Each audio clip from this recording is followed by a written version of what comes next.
general que viene volviendo de las vacaciones. No es un día fácil, pero trataremos de que sea grato. Montserrat Rolano, bienvenida.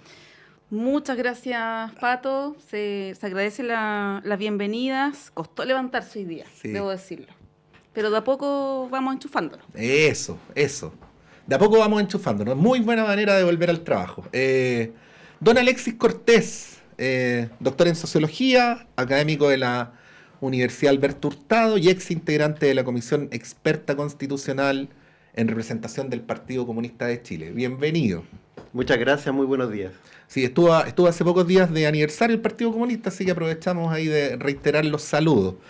Y saludar también a la ex seremi de gobierno del Biobío y ex secretaria general de Ópoli, Francesca Parodi. Francesca, como siempre, bienvenida, muchas gracias por estar acá con nosotros y con todos nuestros y nuestras auditores y televidentes. No, muchas gracias a ustedes por la invitación en un día tan relevante con tanto tema, así que encantada, Sí. muy buenos días. De que hay tema, Sí, sí. pues. De que hay. Sí. Sí, tocó intensa la vuelta con harta noticia en el plano nacional e internacional. Ya lo vamos a comentar a propósito de las elecciones europeas. Pero quiero partir con nuestras propias elecciones, que fueron menos apasionantes, ¿no? Por no dar algún calificativo. Pero que entregaron varias claves que son bien interesantes de comentar, ¿no?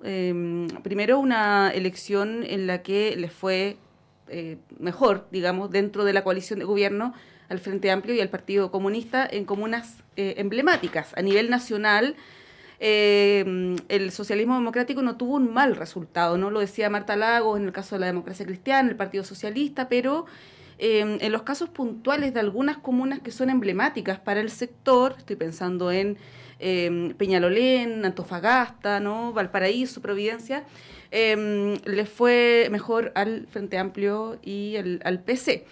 Quiero partir con los resultados y luego que podamos analizar La el Florida mecanismo. también. La Florida, Sí, ahí ganó el exacto, PC, con claro. Nicolás Hurtado. Quiero partir con los resultados, ¿no? Y también en el caso de Chile Vamos, donde RN se impuso sobre la UDI, por ejemplo, ¿no?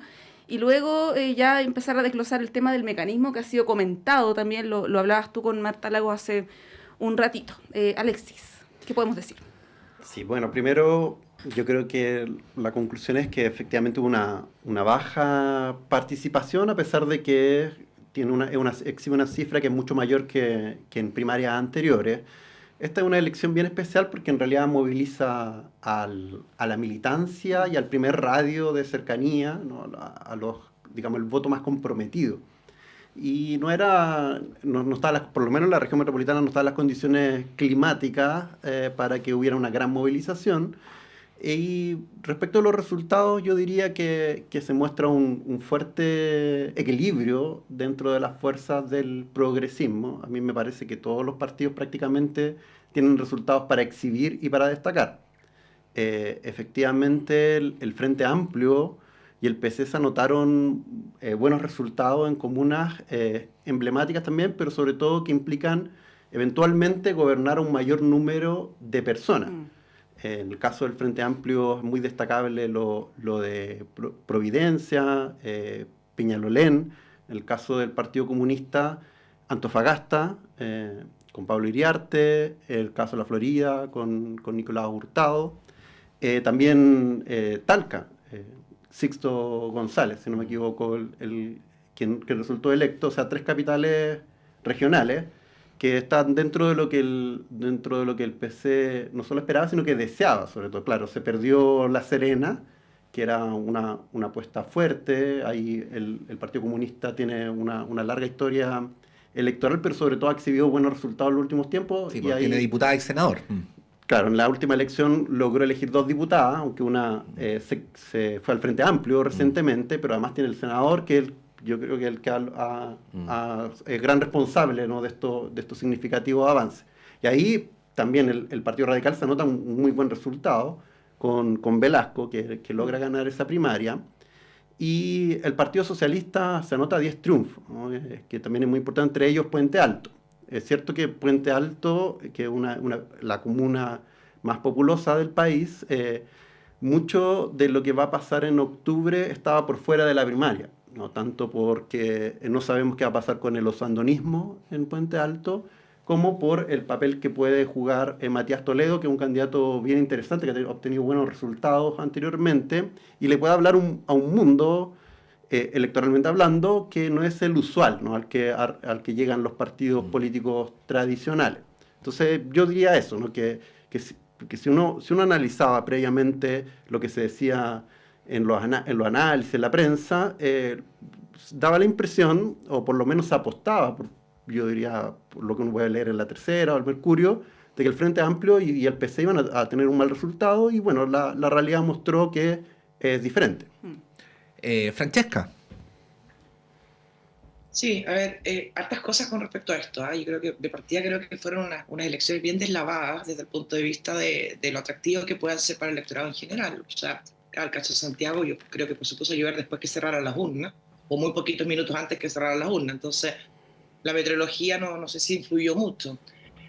Creo que más allá de los resultados en particular, que, bueno, no sé, hablaban de Puente Alto, por ejemplo. Puente Alto, claro, efectivamente tuvo una votación importante en cantidad de votantes que asistieron, en los cuales el pacto de Chile Vamos triplicó la votación con respecto a lo que es Contigo Chile Mejor. Creo que es si no mal recuerdo, el pacto en este caso de Frente Amplio con el socialismo democrático. Pero yo vuelvo a insistir en lo mismo. Creo que son elecciones que le importan mucho a los partidos políticos para dirimir aquellos que no pueden dirimir de alguna manera con conversaciones, pero que siempre estamos hablando del quién más allá del para qué. Entonces estamos eligiendo entre determinadas personas, que muchas veces puede ganar un poco la persona que digamos que es más conocida dentro del electorado de la comuna en particular, más allá de para qué quiere ser esa persona y cuáles son las diferencias que muestra un candidato u otro. Y eso yo creo que ha estado absolutamente carente con respecto a por qué este alcalde va a centrarse o este determinado candidato se va a centrar en tales cosas versus las otras. Entonces, a no ser de algunas comunas que fueron un poco más polémicas, como con respecto a lo que pasó en Los Arnestea, donde efectivamente la participación es bastante más alta que en las otras comunas, donde rondan el 5 o 7%. Claro, tú tienes una comuna como Los Arnestea, donde había una disputa importante con respecto a 2 pesos pesados, en el buen sentido de la palabra, que nadie se lo tome mal, y termina finalmente casi con un 20% de participación. Entonces 17 creo que rondó. Entonces creo que son un poco relevantes desde el punto de vista estadístico para lo que va a pasar en octubre. Creo que aquí funciona mucho el quien logra llevar más gente, más allá que la gente vaya por convicciones reales a votar, y eso demuestra de alguna manera también la baja participación. O sea, yo creo que de alguna manera hay que revisar, obviamente, el mecanismo de participación para que no solamente sea la decisión democrática, que me parece bien, yo estoy muy a favor de las primarias, pero creo que los partidos no logran convocar en base al atractivo de lo que quieran hacer, más allá de quién es el que tiene que hacer. Sí. Yo debo confesar que todavía me declaro incompetente, a ver si ustedes me ayudan a salir de mi indecisión, de si se pueden hacer conclusiones generales sobre esta elección. O sea, uno puede decir, por ejemplo, le fue súper bien al Frente Amplio o al Partido Comunista, lo cual querría decir que los vecinos adhieren a ese cuerpo de ideas, o tiene que ver más bien con que hay una suma episódica donde en determinadas comunas, determinados partidos llevaron mejores candidatos que otros, ¿no? Yo sé que a la hora de explicar esto no se pueden separar del todo los dos factores, lo hago solamente para efectos del análisis. Alexis.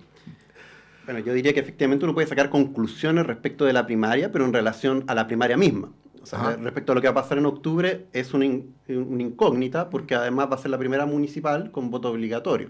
Entonces, cualquier previsión, cualquier expectativa que se puede tener, en realidad está sobre una caja negra, o pueden transformarse en un castillo en el aire. Ahora, evidentemente había muchas cosas en juego en esta elección también. Ya era una primera medición de fuerzas al interior de los distintos pactos, pero todavía hay muchas variables que están en juego, ¿no? En el caso de la derecha, todavía le toca a ellos arribar a acuerdos con el Partido Republicano, el pacto por omisión, que va a ser una negociación bien complicada, porque el Partido Republicano viene con el embalo de la elección de consejeros constitucionales, donde arrasaron, pero donde ese buen resultado no tiene un parangón respecto de la municipal, porque es una fuerza nueva en términos municipales. Y en el caso del progresismo, de la base de gobierno más la democracia cristiana, bueno, tienen que medirse con un electorado que es completamente nuevo. Para que hubiera más participación, bueno, se necesitan también elecciones que sean más competitivas. Como dice Francesca, esto depende mucho de la capacidad que tienen los partidos de movilizar a su propia militancia, pero también a su grupo más cercano. Y cuando en el caso de la derecha, habían elecciones que eran, digamos, bastante competitivas, ¿no? Donde había mucho en juego también respecto de liderazgos locales, en algunos casos liderazgos nacionales que llegaban a comunas importantes, como Lo Barnechea, como Puente Alto, y eso explica también, y además municipios donde ya gobernaba la derecha, ¿no? Entonces eso influye, yo creo que en la buena capacidad que tuvieron ellos de movilizar electorado en esa campaña. Ya, bueno, Francesca decía que esta elección no va a mover mucho la aguja en relación a la próxima elección, ¿no? Eso ya está como zanjado. Pero respecto del mecanismo de las primarias, que es una interrogante que surge, ¿no? A propósito de la baja participación, que no es la más baja. De hecho, las últimas dos primarias han sido más bajas que esta, con un 6,19% de participación. Y bueno, surge la pregunta, ¿qué tan necesarias, qué tan útiles, ¿no? son las primarias, donde finalmente tiene que ver más bien con decisiones de militantes de partidos políticos? No son elecciones más de base que abiertas a la ciudadanía, y ahí uno se pregunta, ¿son relevantes las primarias? ¿Podría haber un mecanismo distinto? Podría haber un sistema distinto de elección, por ejemplo el voto electrónico, ¿no? que se ha planteado en algunas ocasiones, debieran ser obligatorias, algo así como las PASO en Argentina. ¿Cómo ves, Francesca, el mecanismo de las primarias, tomando en cuenta los resultados, la participación, no solo de estas, sino que también de las otras elecciones que ha habido en años anteriores? Yo creo que, primero que nada, y vuelvo al punto de que creo que no predice mucho las elecciones primarias con respecto a lo que va a pasar en octubre, particularmente por lo que estábamos hablando. O sea, que aquí hay una primera capa de movilización que son los militantes de los partidos políticos. En el caso que hubiéramos tenido primarias, o sea, yo voto en San Pedro de la Paz, en la región del Biobío, y no había, por ejemplo, una primaria de Chile Vamos, y yo no puedo votar como militante de un partido de Chile Vamos en una primaria, en este caso, del oficialismo. Entonces creo que el escenario es completamente diferente, y obviamente las elecciones obligatorias hacen que todo el mundo vaya a votar, y eso te distorsiona mucho, digamos, lo común o lo clásico que teníamos antes, que era los sectores más movilizados van a votar en una u otra elección, y en base también bastante a el grado de importancia que vea la ciudadanía de esa elección en particular. Por eso que las elecciones, no sé, municipales vota menos la gente cuando era voto voluntario que en una elección presidencial, por ejemplo, donde se ve que hay mucho más en juego, sobre todo en un país que es hiperpresidencialista como el nuestro. Yo no soy muy amiga del voto obligatorio, porque creo que es muy cómodo para los partidos políticos, porque antes era el gran problema de los partidos políticos, no logran convocar a la gente a las urnas, y creo que con esto corregimos ese problema, entre comillas, diciendo a la gente tiene que ir a votar y punto. Entonces creo que yo fui una bien redactora de volver al voto obligatorio. Pero independiente de ahí de mi opinión personal con respecto a eso, creo que va a haber que tener muchas definiciones todavía. O sea, efectivamente, no solamente desde el punto de vista, porque sé que les gusta mucho ver cómo Chile Vamos va a solucionar sus problemas con el Partido Republicano, pero también cómo lo vamos a solucionar con este caso, los sectores más de centro, como podría ser Demócratas Amarillos, y también incluso el Partido de la Gente. Entonces yo creo que todavía hay conversaciones que están pendientes. Creo que la oposición, o sea, el oficialismo, perdón, tiene también desafío importante, porque no están definidas todas las candidaturas que van a tener en todas las comunas.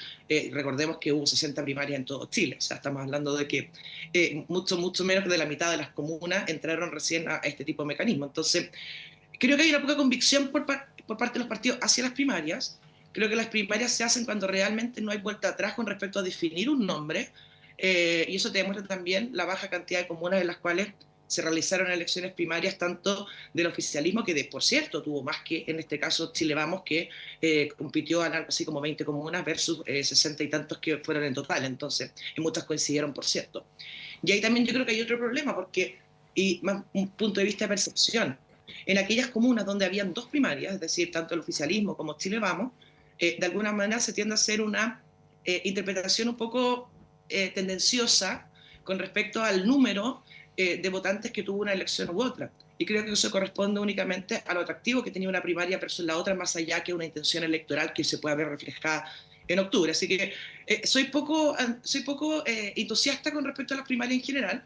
Eso que mi partido tuvo tres candidatos a alcalde, así que estoy muy contenta por eso. Y también un candidato a gobernador regional, el caso de Coquimbo. Pero obviamente eso es un primer paso. Nos pusimos en la línea de partida, pero la meta está muy lejos todavía, que es en octubre. Sí, quería hacerles, Alexis, Francesca, dos preguntas en uno, o dos preguntas en realidad, no en uno. La primera, aunque puede parecer accesorio, durante las últimas semanas ha habido harta polémica, y debo decir que para estos efectos, porque no necesariamente tendría que ser así, coincidentemente han sido casos de la derecha o de las derechas, de personas que concurren a pretender representar a comunas en las que no viven y en las que no han tenido trayectoria, ¿no? Ahí parece el caso de Carla Rubilar en Puente Alto, Desbordes en Santiago, Sichel en Ñuñoa, Ruth Ruth Hurtado en Hurtado. Recoleta. La primera pregunta es si ustedes consideran relevante pertenecer a la comuna, hacer trayectoria en la comuna o no, o más bien que eso lo decida el pueblo y no los analistas en las radios, ¿no? Eso sería como lo primero. Eh, y lo segundo es, ¿cómo ven ustedes? Porque coincidentemente en esta elección hay liderazgos gigantescos que al no repostular dejan unos vacíos de poder enormes, ¿no? O sea, Codina, Puente Alto, Carter, La Florida. Bueno, está el mismo caso de Jadwe, que no hubo primarias en Recoleta, pero Jadwe en Recoleta. Y uno ve una cierta tendencia de que gana el Delfín de Carter en la Florida, de que gana la Delfín, entre comillas, de Codina en Puente Alto, pero no gana el Delfín de Leitao en Peñalolén, ¿no? Bueno, ¿qué peso habrán de tener esos alcaldes que de estar hubieran sido casi incontrarrestables, ¿no? Se daría por supuesta su reelección eh, a la hora de la sucesión. Quería hacerle esas dos preguntas. Alexis. A ver, a mí me parece que evidentemente es muy relevante la trayectoria de las personas dentro del propio territorio donde ellos pretenden representar. Entonces uno esperaría que hubiera una cierta coincidencia en la trayectoria de esa persona y la propia trayectoria de esa comuna. O sea, eso implica conocer el lugar, implica saber cómo funcionan los servicios públicos, cómo en términos de urbanismo. Pero yo no tengo una visión negativa cuando un determinado partido decide apostar por una figura nacional en comunas que son importantes, porque eso también demuestra de que para esa opción política esa comuna es relevante, ¿no? Tiene un peso distintivo y apuestan con alguien de peso también. O sea, a mí me parece que es muy inteligente cuando los partidos hacen ese tipo de movida, ¿no? Pero, claro, es evidente que también la ciudadanía eso no lo va a evaluar de un modo igualmente positivo, ¿no? Sobre todo si hay un total desconocimiento de la comuna, como pasó con una posible candidata en Recoleta, ¿no? Que decía que su vínculo con la comuna era que su suegro, ¿no? Había vivido ahí. Sí. No, evidentemente ahí no hay ninguna conexión. Ahora, hay otros casos donde hubo, digamos, esa decisión es una decisión más consistente, ¿no? Y ya hay una aproximación, ¿no? Como el caso de Rubilar, ¿no? Hay hubo una vinculación con el propio municipio. Se instaló hace como un año ahí, claro. Claro, entonces ahí, digamos, más comprensible y eso también tiene un correlato en el buen resultado que ella obtiene en esa municipal. Ahora, respecto de este vacío, a mí me parece que fue una opción positiva por parte de la legislación de impedir esta reelección indefinida, porque también veíamos fenómenos donde, claro, habían alcaldes que evidentemente estaban siendo bien evaluados porque lograban constantemente reelegirse, pero eso genera, yo creo que a la larga, un costo para la institucionalidad porque genera incentivos negativos también, ¿no? No solo que se pierda la fuerza, la energía, sino que también se institucionalicen comportamientos que no son los deseables, ¿no? Y yo creo que una buena manera de evitar es una buena forma también de renovar políticamente y claro, le impone un desafío no menor a muchos proyectos que tienen un fuerte componente personal. Estoy pensando sobre todo en el caso de la Florida, que Carter tiene un liderazgo que es evidentemente individual y que uno podía cuestionarse si iba a lograr transmitir ese carisma propio a su elegido dentro de la primaria, donde habían también el osandonismo también estaba disputándolo, habían también funcionarios, funcionarias de la municipalidad que habían tenido una disputa, por eso también esa era una elección bien atractiva para el mundo de la derecha, porque habían varias disputas, digamos, soterradas que emergían ahí. Y bueno, demostró que podía transmitir. En el caso de Codina, que a su vez en algún momento debió encarnar la transmisión y el liderazgo que significaba Osandón, pese a que ahora estén distanciados, y yo creo que es positivo que se produzca esa renovación. Francesca. Sí, yo creo que más allá obviamente de los nombres en particular, y hoy día yo creo que va a ser un día de mucha reflexión con respecto a los resultados que tuvo en un lado u otro. Yo creo que la democracia cristiana creo que tiene una reflexión importante que hacer, más allá de lo de Peñalolén, con respecto también a la pertenencia al pacto en general. No sé si salió muy beneficiado con respecto a haber ido en el grupo en este caso el oficialismo, y haber tenido resultados que yo creo que muchas veces coinciden con el análisis previo. El Frente Amplio y el Partido Comunista pasaron por delante, también el socialismo democrático en muchas comunas que son importantes. Entonces, yo creo que es un análisis que vamos a terminar haciendo un poco los que nos gustan, los que nos consideramos la primera y la segunda capa del interés político. Yo no sé si tiene un impacto muy grande en la ciudadanía lo que pasó, y lo importante obviamente ahora es lo que pasa más adelante, cómo se terminan de definir todas las candidaturas que faltan para poder cubrir el territorio nacional, y más allá obviamente de los proyectos políticos que hay detrás, y eso yo creo que se va a ir viendo durante las próximas semanas. Yo creo que todavía queda un mes, creo que es el 9 de julio, creo que son las inscripciones, o sea, un poquito menos de un mes menos un día, donde podemos todavía ver muchos cuchillos todavía de aquellas cosas que no se arreglaron, digamos, democráticamente en las urnas en estas elecciones primarias, y ver también cuáles van a ser las definiciones que se van a tomar, y obviamente con los costos que sostienen para los partidos políticos, que poco relevantes son para la ciudadanía, pero que por cierto obviamente la medición de fuerza es bien relevante en este caso desde esta primera capa, que estamos absolutamente pendientes de lo que está pasando. Oye, en redes sociales había hartos cuchillos, como dice Francesca, de socios en el oficialismo, los socialistas por ahí con algunos del Frente Amplio. Bueno, es una noticia en desarrollo que va a seguir teniendo reacciones durante esta jornada. Nos tenemos que ir a la pausa, pero antes de eso les quería plantear el tema para que lo retomemos a la vuelta de la pausa, que tiene una relación, de alguna manera se vincula con lo que estamos hablando, que es el factor electoral, ¿no? Se termina la veda legislativa para los retiros previsionales, ya hay 4 proyectos presentados, se espera que esta semana se presenten un par más, ¿no? Falta el esperado proyecto de la diputada Pamela Giles, que se presentaría esta semana.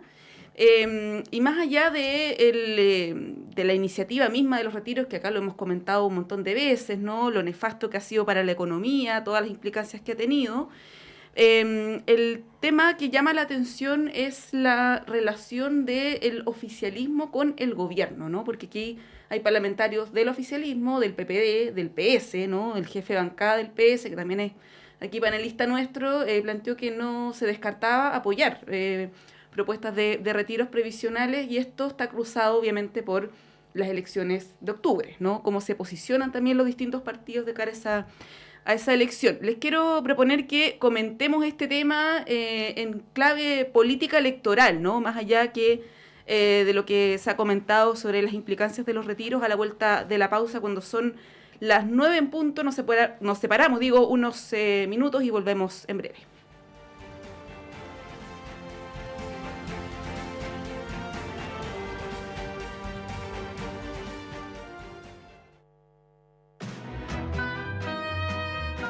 Del papel a tus oídos, historias de tu puño y letra llegan cada sábado a las 19:30 horas a La Fábrica de Cuentos, aquí en Radio Universidad de Chile.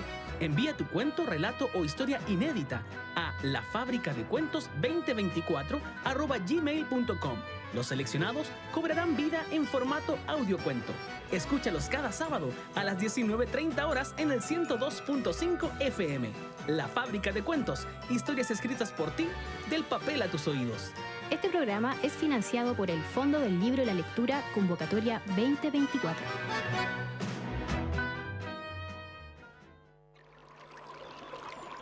Aguas Trayén o Cascada en Mapudungún es la mejor agua purificada con tecnología de última generación. Para más información, visite su página web www.aguastrayen.com.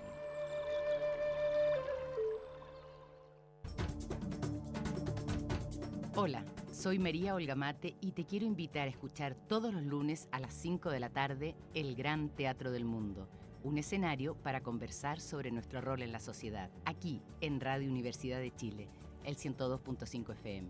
Síguenos en nuestras redes, te esperamos.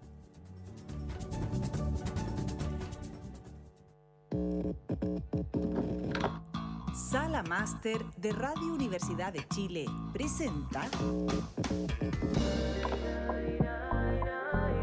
Radio Universidad de Chile junto a Rustic Lab Music los invitan a escuchar en vivo y en directo desde Sala Máster este viernes 14 de junio a las 18:30 horas la segunda fecha de nuestro primer ciclo femenino de sonidos mestizos junto a las destacadas artistas nacionales Franri y Javiera Roselot.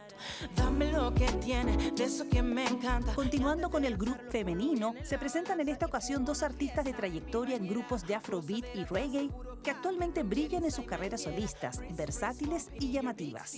Franri y Javiera Roselot en una jornada soñada que hará bailar y vibrar alto en la segunda fecha de este ciclo que cada viernes de junio nos acompaña en Sala Máster. Segunda fecha del primer ciclo femenino de sonidos mestizos, rap, soul, funk y R&B en este icónico escenario. Les esperamos sin falta este viernes 14 de junio a las 18:30 horas a deleitarse con el talento femenino de Franri y Javiera Roselot juntas en Sala Máster. Apertura de puertas 18:30 horas. Inicio del concierto 19 horas en punto. Entradas disponibles en portalticket.cl y más información en www.salamaster.cl.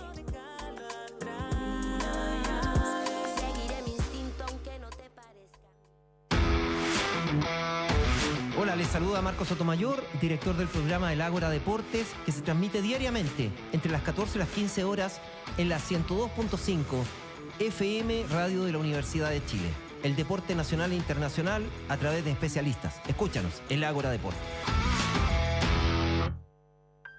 Estás escuchando Radio Universidad de Chile, la emisora insignia de la música chilena, reconocida como radio fundamental por la SCD 2024.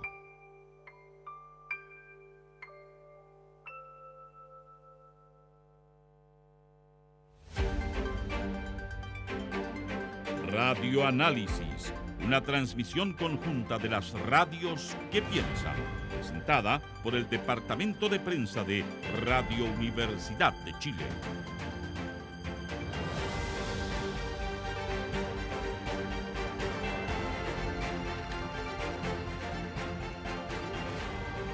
Son las 9:04. Continuamos en Radio Análisis, Radio Universidad de Chile, la red de radios que piensan, Uchile TV, con Montserrat Rolano, con Francesca Parodi y con Alexis Cortés. Monse hacía en el bloque anterior la introducción para que discutamos sobre el tema de los retiros. Y esto se da en un contexto mayor de, me atrevería a decir, desorden en la discusión sobre pensiones, ¿no? Porque el enunciado, aunque aún a riesgo de ser mal pensado y a decir, aunque yo no creo que sea tan así, pero el enunciado de los que están impulsando los retiros es: los estamos impulsando porque está bloqueada la reforma de pensiones, ¿no? Y adicionalmente, y generó mucho debate, creo que fue inteligente la jugada, está este proyecto de ley que presentaron los diputados Cuello, Santana y Boris Barrera, de que las personas puedan elegir a través de una reforma constitucional si quieren seguir en el sistema AFP, que es de capitalización individual hasta ahora, o irse al de las Fuerzas Armadas, que es de reparto. Bueno, está desordenado el tema y me imagino que esto tiene al menos dos factores, ¿no? Uno, lo que planteaba Montserrat, de qué manera esto desafía al oficialismo, porque el gobierno monolíticamente ha sido claro en que no comparte la idea de los retiros, pero me da la impresión de que también desafía a la oposición, que está cerrada respecto a la idea de negociar pensiones, Aun cuando todo parece indicar que es una cuestión fundamental, urgente, que no se puede seguir chuteando más años, ¿no? Oye, Lagos Weber habló de un 5-1 incluso. Claro, Lagos Weber habló de un 5-1, cuestión que le preguntábamos acá a Cuello y no le gustó mucho. Bueno, en fin. Francesca, vamos desde los retiros al tema más general. Sí. Año electoral empiezan las estridencias, Sí. de alguna manera de poder decir, o sea, a mí no me cabe en la cabeza, y lo decía Montserrat, de los nefastos que fue finalmente los retiros, pero lo popular que fue en su momento también. Yo me acuerdo en Piñera, el gobierno del presidente Piñera II, cuando empezó a surgir el tema de los retiros, que el oficialismo en ese momento se cuadraba no a los retiros, pero había mayoría parlamentaria, en este caso de la oposición, y los retiros fueron avanzando, y en medida que se fueron proponiendo más retiros, el oficialismo, hoy día Chile Vamos, digamos, se fue rindiendo también a esos retiros, ¿no? Y terminó finalmente, y ahí estoy muy estoica y muy orgullosa que mi partido votó del primero al último todos en contra. Y eso también nos trajo obviamente un daño electoral importante. Recordemos, nosotros perdimos 2 diputados que teníamos en la Araucanía, en gran parte porque nos sacaban en cara de haber participado en ese caso en el gobierno del presidente Piñera, que en ese momento digamos, la encuesta no era muy favorable, y también obviamente que habíamos votado en contra de los retiros. Entonces yo creo que en los años electorales suelen darse estas estridencias. Me parece sumamente irresponsable, obviamente, poder proponerlo, entendiendo de que estamos proponiendo algo que sabemos que a la larga es nocivo para la economía chilena, pero sin embargo estamos dispuestos a quizás ganar un poco. Hoy día los retiros no tienen tanta popularidad como en ese momento, según las encuestas que he visto, pero efectivamente creo que es más una movida electoral. Y eso me parece sumamente irresponsable con respecto a esos sectores del oficialismo que creo que tienen en este momento las miras más vistas en las elecciones de octubre y las parlamentarias, por cierto, el próximo año, y presidenciales, que obviamente es lo que le hace bien al país. Esto sin perjuicio que obviamente digamos, chantaje, decir o esto o lo otro, saca el pizarrón obviamente a los sectores de oposición con respecto a la fórmula, porque estamos trabados en la fórmula, más allá obviamente que la necesidad de poder avanzar en las pensiones, que si bien ha bajado en prioridad, yo creo que la PGU ha hecho una gran pega con respecto a eso, pero tenemos que pensar un poquito más a largo plazo con respecto a lo que viene hacia adelante, y obviamente proponer de que nos podamos cambiar al sistema de las Fuerzas Armadas, que este sistema de reparto que hay, es absolutamente inviable. ¿Y por qué es inviable? O sea, ¿por qué funciona el sistema de las Fuerzas Armadas? Es porque básicamente la cantidad de gente que cotiza ahí es acotada, y hay una reposición todos los años de los que entran con los que salen. Entonces eso efectivamente no es absolutamente, o sea, entrar en un sistema de las Fuerzas Armadas sería directamente quebrar el sistema de las Fuerzas Armadas. Entonces yo creo que son estridencias de año electoral, y espero que ahí también el Congreso tenga más cordura, y que también los electores también tengamos un poquito más de cordura en el momento de votar, de ver finalmente de que estas ideas, que pueden ser muy populares, son absolutamente irresponsables. Sí, ahora Alexis, llama la atención que sea el oficialismo, ¿no? Parlamentarios del oficialismo, del PPD, el diputado Raúl Soto creo que es autor de una de las mociones, que planteen esta como suerte de chantaje, de decir, ante el chantaje de la derecha yo chantajeo al gobierno, ¿no? Para que en el fondo llegue a un acuerdo y saque este proyecto adelante. Llama la atención el argumento, y que venga desde el oficialismo, porque si viniera de sectores no alineados, o incluso desde la oposición, que están en esto bien, tienen una postura bien unánime, ¿no? En contra de los retiros, uno lo entendería, pero la lógica detrás de esto cuesta entenderla, ¿no? Se entiende que evidentemente es para forzar la tramitación de la reforma previsional, que hoy día continúa también su tramitación ahí en el Senado, que ha avanzado re poco, la verdad, los últimos meses.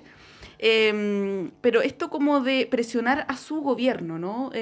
Cuesta entender la lógica que hay detrás. Y en paralelo, el debate previsional, un poco la línea de lo que plantea Pato, ¿no? Ha estado marcado por estos proyectos. Hoy día, por ejemplo, viene una encuesta CADEM que señala que el 54% de los entrevistados, digamos, en esta encuesta señala que debiera ir todo a la capitalización individual. Pero estamos hablando de la mitad. O sea, no es un 80% tampoco, ¿no? Por lo tanto, un debate que no debiera zanjarse. De decir, bueno, la mayoría del país quiere que esto vaya por un determinado camino, ¿no? ¿Cómo ves tú en esos dos planos?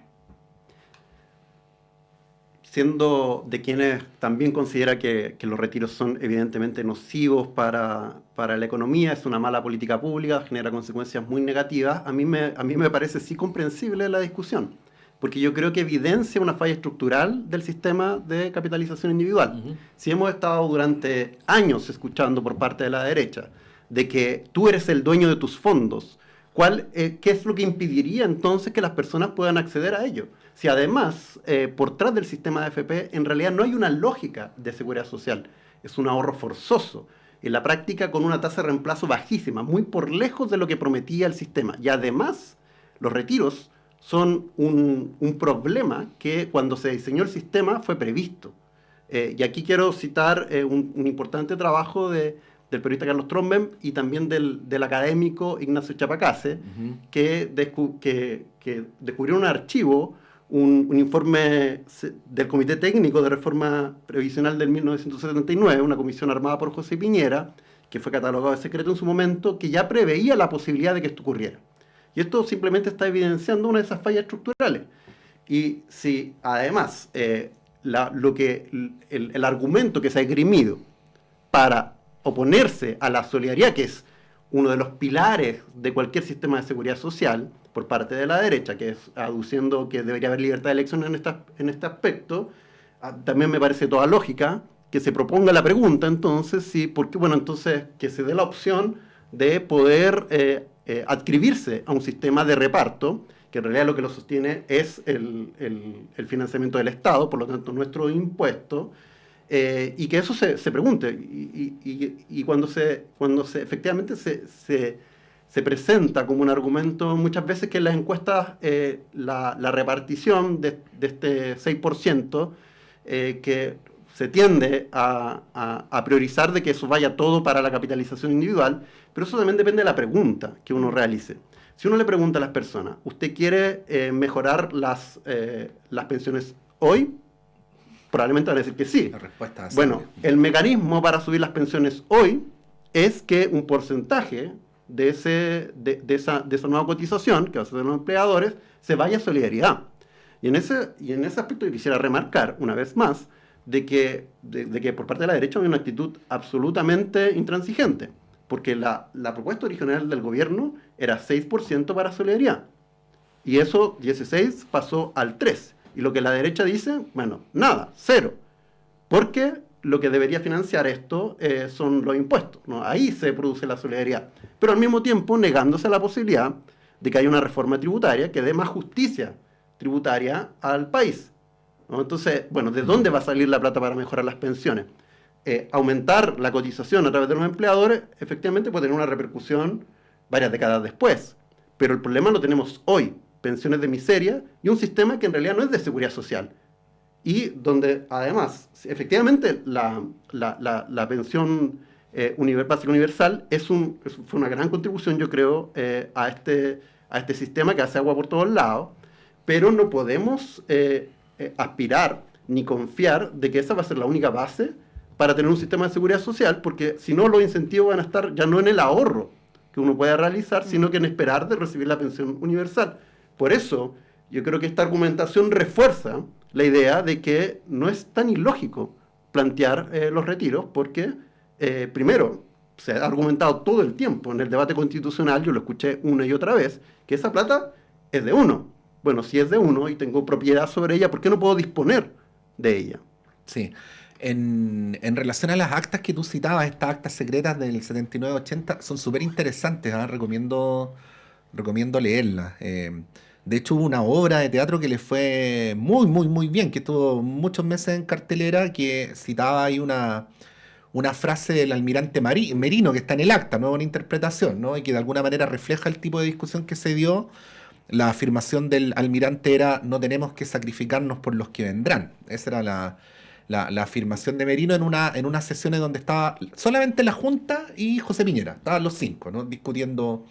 Pero volviendo al presente, Francesca, hay dos tipos de acusaciones que se le hacen, acusaciones digo de carácter político, ¿no? Que se le hacen a la derecha, ¿no? Una es esta inconsistencia de que la plata es de los cotizantes para efectos de la capitalización individual, pero no lo es para efectos de los retiros, ¿no? Y la segunda es que la derecha no tiene, o no tendría, ahí te devuelvo la palabra, una propuesta para mejorar las pensiones ahora, que es la que tiene el gobierno, ¿no? De hecho, ayer en la televisión, la secretaria general de la UDI, María José Hoffman, reiteró que la UDI no estaba disponible para discutir siquiera un 1% a Solidaridad, aun cuando esto implicara que no subieran las jubilaciones. ¿Qué decir sobre estas dos afirmaciones que se les señalan críticamente a la posición que ha tenido la derecha en este debate político legislativo? Yo creo que solamente un segundo para atrás. Lo que escuchaba Alexis, creo que podría ser perfectamente cambiándonos de bando en el gobierno pasado. O sea, lo que escribe Alexis era probablemente lo que yo podría decir ahora. Yo recuerdo en el gobierno del presidente Piñera, el 3.3 fue ampliamente rechazado por sectores de la izquierda, pero ampliamente. O sea, que casi era como, no sé, como el capitalismo puro y duro, hablando del sistema, no sé, neoliberal y todas esas cosas que... Y hoy día resulta que el 3.3 le funciona perfecto. Entonces yo creo que hay un poco de rezagos del pasado, con respecto a lo intransigente que fue la oposición en su momento y obviamente al legítimo derecho que tiene la oposición hoy día de poder plantear sus puntos de vista con respecto a cuál es el mejor mecanismo. No nos negamos a la solidaridad, nos negamos a la solidaridad, del impuesto al trabajo que se le pone, digamos, con este aumento en la cotización individual para un sistema de reparto, porque creemos de verdad que el sistema de reparto no funciona, básicamente por la pirámide demográfica del país. O sea, vamos a terminar cayendo aquí en pensiones para hoy día, pero mañana resulta que no vamos a poder cubrir las pensiones de los jubilados. Y eso yo creo que es un problema grave. Entonces, más allá, obviamente, que yo creo que la derecha sí hay espacio para conversar, quizás del guarismo, digamos, de ese 6% de cuánto va para, si hay disponibilidad o no, quizás la UDI dice que no hay ninguna disponibilidad. Bueno, hay que conversarlo, pero yo creo que entrar directamente a proponer cosas que son malas, porque ya lo vemos, o sea, si nosotros hacemos nuevamente este sistema de retiro, que no sé cuánto dinero habrá, obviamente no tendrá mucho que ver con el volumen de plata que se sacó en el primer retiro, ¿cómo vamos a afectar también las pensiones a futuro? Porque efectivamente le estamos metiendo plata por un lado, pero se lo estamos sacando por otro, que es en el caso de la inflación. Entonces, yo creo que hay que tener una responsabilidad un poco mayor, más allá obviamente del aleonamiento que puede haber en plan de la izquierda o la derecha, sino que cómo avanzamos. Yo creo que la PGU puso un parche importante con respecto al tema. Yo veo efectivamente que a nivel de encuestas, y no creo que haya que legislar en base a las encuestas, pero quiero decir básicamente la preocupación inmediata de la ciudadanía. Yo quiero obviamente que este gobierno termine con una reforma de pensiones, porque si no la vamos a arrastrar al próximo y no sabemos tampoco cómo va a venir la mano con respecto a la composición de las fuerzas, en este caso en el Poder Legislativo, y las revanchas que se hacen también en el Poder Legislativo con respecto a cómo nos comportamos antes como oposición y ahora como somos gobierno. Entonces, yo creo que sí hay espacio, pero creo que que me parece sumamente irresponsable que una persona que tiene la convicción, yo sé que a la izquierda le costó más darse cuenta que los retiros eran malos, le costó muchísimo más que a la derecha, que al principio lo tenía más claro, de tener la convicción de que es una mala política pública, seamos capaces de empujarla. Y yo creo que independiente que sea popular, y creo que lamentablemente estamos cayendo en la misma trampa que caímos con los primeros retiros en el gobierno del presidente Piñera, porque el año electoral está encima y hay que empezar a mostrar de que hicimos cosas o que avanzamos en determinadas cosas, aunque tengan la convicción de que esa es una mala política pública y que a la larga va a traer más problemas que remedio. Bueno, con respecto a perdón, no me quiero evadir la pregunta. Eso me encanta de Francesca, nunca va de las preguntas. Sí. No, yo voy a todas. Sí. Eso de que si la plata es tuya o no es tuya, con respecto a ver, efectivamente la plata de las pensiones es nuestra, pero está destinada para algo. Esto me imagino también como los comités de vivienda. Cuando los comités de vivienda cuentan platita para comprarse su casa, bueno, si retiran la platita no va a haber casa. O sea, y eso yo creo que es finalmente lo que hacemos para poder tener acceso, en este caso, a mejores pensiones. Entonces, claro, es nuestra, efectivamente es nuestra. Esa plata la vamos a terminar cobrando nosotros, pero está ahí por un propósito determinado. Bien, nos quedan algunos minutos, podríamos hablar mucho rato de pensiones. Alexis, si queda alguna colita la puedes comentar al principio, pero quiero llevarlos a las elecciones europeas y podemos hacer un repaso. Tú hacías un análisis, Pato, más temprano y también lo comentabas ahí con Marta Lagos, algunos resultados que llamaron la atención y son bien disímiles, ¿no? Sí. Dependiendo de la zona de Europa, de los países. Está el caso de Francia y Alemania, donde avanza la ultraderecha. Está el caso de España, que tiene sus particularidades también. Los países nórdicos tienen otra realidad con un retroceso también de este sector. ¿Qué se podría decir de estas elecciones que van a dar harto que hablar durante esta semana? Ya Macron anunció la disolución del Parlamento y además en un contexto donde el presidente Boric inicia su gira por varios de estos países, ¿no? Hoy está en Alemania, va a terminar en Francia, ¿no? Hoy día se reúne con Olaf Scholz, Así de hecho, es. probablemente el peor día de su mandato de Scholz. Sí. Alexis. Sí, yo lo que quería decir respecto a este último tema, y lo puedo conectar con las elecciones europeas, la afirmación de que el sistema de reparto no funciona. O sea, yo creo que los chilenos lo que podemos decir con propiedad es que el sistema de AFP no funciona, que nos tiene en una profunda crisis, que hace que después de una vida de trabajo, jubilarse sea un pasaporte a la pobreza. Entonces, ¿en cuántas partes en el mundo hay un sistema de capitalización individual? Aquellos lugares que han tratado de implementarlo siguiendo el modelo chileno ha sido un fiasco, porque las tasas de reemplazo son bajísimas. Y cierto, aquí en realidad lo que uno compra en cualquier solución, en realidad son problemas. Es el tipo de problemas que uno quiere enfrentar. Y evidentemente un sistema de reparto, un sistema solidario, pero un sistema de seguridad social genera problemas, pero que a mi juicio son mucho mejores problemas que los que genera el sistema de la AFP, que produce pobreza. ¿Y quiénes son los que han avanzado más consistentemente a un sistema de seguridad social? Son los países europeos. Y efectivamente las elecciones de este fin de semana muestran un avance sustantivo de la extrema derecha. Y la pregunta es, ¿qué es lo que ha permitido, qué es lo que ha pavimentado eso? Y hay muchos analistas que coinciden en que eso se debe en buena medida a la retracción del estado de bienestar, ¿no? A las políticas anti-austeridad que se han aplicado durante décadas, a la implementación de lógicas neoliberales que han producido crisis sociales, que han disminuido la capacidad del Estado para entregar mejor salud, educación, a pesar de que ellos están años luz en esa materia respecto a nosotros.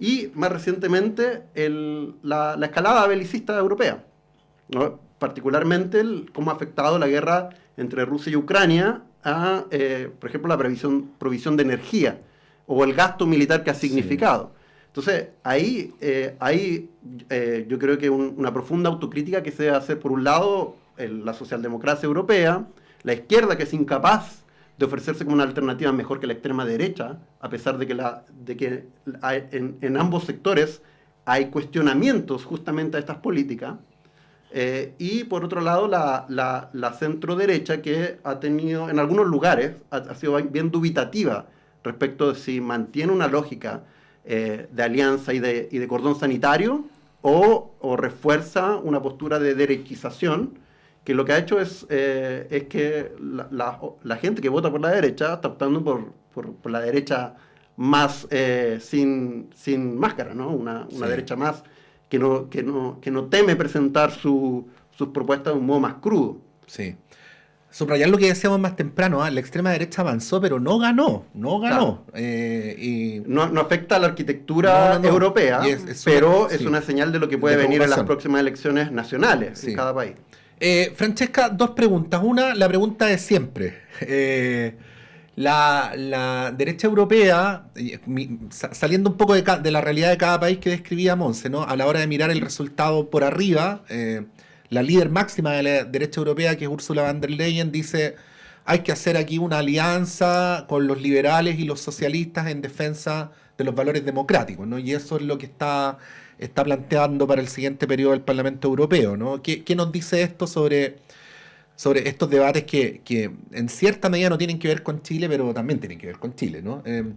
Y lo segundo, el modo en que esto desafía a la política, porque y a los sistemas políticos, a propósito de lo que tú decías, Alexis, porque una de las grandes preguntas que se hacen es de dónde viene esta extrema derecha, ¿no? Si es como la resurrección de Mussolini o algo por el estilo. Bueno, lo que ocurrió con Mussolini fue que su gran plataforma fueron los veteranos de la Primera Guerra Mundial, resentidos porque habían vuelto, con secuelas, con una pierna menos, bla, bla, bla, y el Estado no los había soportado. La desigualdad entre el norte industrial y el sur más rural. Eso genera un resentimiento contra el Estado que se traduce en este apoyo irrefrenable que tuvo Mussolini en cierto momento, ¿no? Bueno, ¿de qué manera desafía a la política y a los Estados también el auge de estas alternativas? Con respecto a la elección europea, coincido. O sea, yo creo que fue muy catastrófico a nivel local, digamos, por país, más allá del resultado en sí mismo de la composición, en este caso del Europarlamento. Efectivamente, o sea, tienes un aumento de la extrema derecha o de los grupos más extremos, pero que no incide directamente en poder avanzar en determinados proyectos o cosas que se planteen en el Parlamento Europeo. En este caso, el Partido Popular, digamos, la centro-derecha con los socialdemócratas y perfectamente incorporando a los liberales podrían avanzar, aislando, digamos, tendiendo a aislar electoralmente a los grupos más extremos. Así que yo creo que a nivel Parlamento Europeo no es una mala noticia en general, pero sí obviamente lo que pasó en Alemania, lo que pasó también con Francia, lo que pasó en Bélgica, de alguna manera te demuestra que el sismo fue más bien a niveles locales y el Parlamento Europeo fue una marejada donde efectivamente no hay grandes diferencias con respecto al Parlamento Europeo anterior. Y con respecto a los grupos más extremos y obviamente a lo que implica la política, yo creo que finalmente estos, digamos, grupos más extremos nacen muchas veces cuando el Estado o la política no da respuesta a los problemas, ¿no? Yo creo que cuando vemos, por ejemplo, no sé, un Milei en Argentina, cuando vemos un Bukele en El Salvador, de alguna manera nacen porque finalmente están siendo sobrepasados, en el caso de Argentina por temas más bien de índole económico y en el caso obviamente de El Salvador por temas más de índole de seguridad. Entonces, ¿cuál es el riesgo? Obviamente, que no demos el ancho, y no dar el ancho desde el punto de vista de los partidos que a mí me parecen más democráticos, para no decir algo así. Alex usaba la derecha sin máscara, yo también soy de derecha y nunca me he puesto ninguna máscara. Lo que pasa es que pienso de que la política es conversar y es también cruzar líneas y cruzar también poder conversar con quien piensa diferente a uno, y creo que eso se trata, no atrincherarse. Y creo que los grupos más extremos, el atrincheramiento y pensar que el otro es malo, creo que de alguna manera hace que las fuerzas no conversen. Entonces, yo veo una buena fórmula para el Parlamento Europeo, efectivamente, socialdemócratas, Partido Popular y también sectores liberales, y creo que también es lo que tendríamos que tender en Chile, o sea, poder conversar, y en el caso de Chile vamos a poder conversar con un amarillo, poder conversar con sectores de la democracia cristiana, incluso el Partido de la Gente. No soy muy amiga del Partido de la Gente porque no sé muy bien quiénes son y qué quieren, pero obviamente poder ir conversando en los diferentes. Entonces yo creo que sí, nos plantea un desafío enorme, que digamos, en el momento de que el Estado no da el ancho, tener de alguna manera líderes un poco más de tendencia populista, y creo que es el caso un poco de lo que pasó en Francia, con obviamente un Macron que actúa muy rápidamente y disuelve, digamos, la asamblea para poder convocar nuevas elecciones. Sí, es interesante. Y también ver lo que sale de esas nuevas elecciones, si es algo temporal o efectivamente Francia va a pasar a Le Pen. Sí, es interesante lo que dice Francesca, porque estamos hablando de Europa, pero no necesariamente de Europa. O sea, Francesca mencionaba los casos de El Salvador, de Argentina, que además hoy día Milei cumple 6 meses en el poder. Alexis, ¿cómo lo ves respecto del avance de los populismos, ¿no? No solamente en Europa, sino que en América Latina tiene sus expresiones y que tienen que ver también con esto que ustedes dos señalan, ¿no? Que concuerdan de la incapacidad muchas veces de la política de no poder resolver los problemas de la ciudadanía. Sí, yo creo que estamos viviendo una época de fuerte negacionismo, y parte del negacionismo incluye el papel del Estado, creo yo, para dar soluciones a problemas que son colectivos. Yo estoy pensando en la fuerte tragedia que ocurrió en Río Grande do Sur, en Brasil, donde por un lado se mezclaba como el negacionismo climático respecto de los cambios sustantivos que se están produciendo, y por otro un total negacionismo del papel del Estado y de acciones que tienen que pensar también a futuro. Las autoridades del gobierno, del Estado y de la alcaldía, en este caso de Porto Alegre, habían hecho campañas para derribar, por ejemplo, el muro que había de contención del Guaíba, que es el río que se desbordó 7 veces, ¿no? Y dejando de invertir en la infraestructura que permitía evitar este tipo de tragedia. Porque electoralmente no era rentable, ¿no? Entonces, bueno, estamos viviendo momentos bien complejos, bien complicados para tomar decisiones colectivamente vinculantes, o sea, para practicar la política. Respecto de Milei, yo lo que creo que Milei va a ser una gran carga para la derecha en América Latina. Si bien produjo, igual que Bolsonaro cuando recién salió electo, yo me acuerdo que hubo una disputa entre José Antonio Kast y el piñerismo para ver quién se aproximaba a esta figura emergente, y rápidamente la derecha tradicional se dio cuenta de que por ahí no iba el camino, de que eso no se parecía en nada a lo que ellos aspiraban ser y presentarse hacia la ciudadanía. Y yo creo que con Milei lo que va a ocurrir es que de alguna manera va a repercutir, por lo menos en los sectores más informados, a partir de un gobierno que yo creo que pinta para desastroso, ¿no? Estos 6 meses han implicado una baja sustantiva de su popularidad, sus niveles de popularidad son menores para el mismo periodo que todos los presidentes anteriores. Ya hay un escándalo que es tanto de corrupción como de incompetencia, que es por la distribución de alimentos vencidos, que ahora cuando se ha hecho la investigación, las pesquisas, se ha llegado a la conclusión de que probablemente hay contratos truchos, ¿no? Un presidente que no está lo suficientemente anclado con la realidad, que tiene algunos delirios que indican de que probablemente no tiene las mejores condiciones para poder ejercer una labor tan importante. Y donde sus respuestas, si bien una de las cosas que mostraba era este superávit fiscal, es un superávit ficticio, porque se construye en base a no pagar las cuentas del Estado. O sea, si yo no pago la luz, no pago la internet de mi casa, probablemente voy a tener mi cuenta corriente va a ser más saludable, pero en realidad lo que estoy haciendo es chutear el problema para más adelante. Y eso, con un aumento sustantivo de la pobreza, de las personas en la calle, las personas que no tienen acceso a comida, y por eso es tan escandaloso lo que ocurrió con la distribución de alimentos que estaban venciendo en vez de ser distribuidos, porque había incapacidad para distribuirlo, ¿no? Una cuestión básica. Bueno, presidente Milei, que el otro día se autodefinió como un topo que quería destruir el Estado desde dentro. No, y que venía del futuro, como Terminator. Pero con Terminator. Me asombra su sinceridad en todo caso. Francesca Parodi, muchas gracias. Que tengas un buen día y una buena semana. Igual a ustedes, muchas gracias. Muchas gracias, Alexis, que estén muy bien. Gracias a ustedes. Vamos a ir un breve alto y a la vuelta Claudio Medrano, quien no quiere destruir esta radio desde dentro. Va a estar con ustedes con una muy interesante conversación.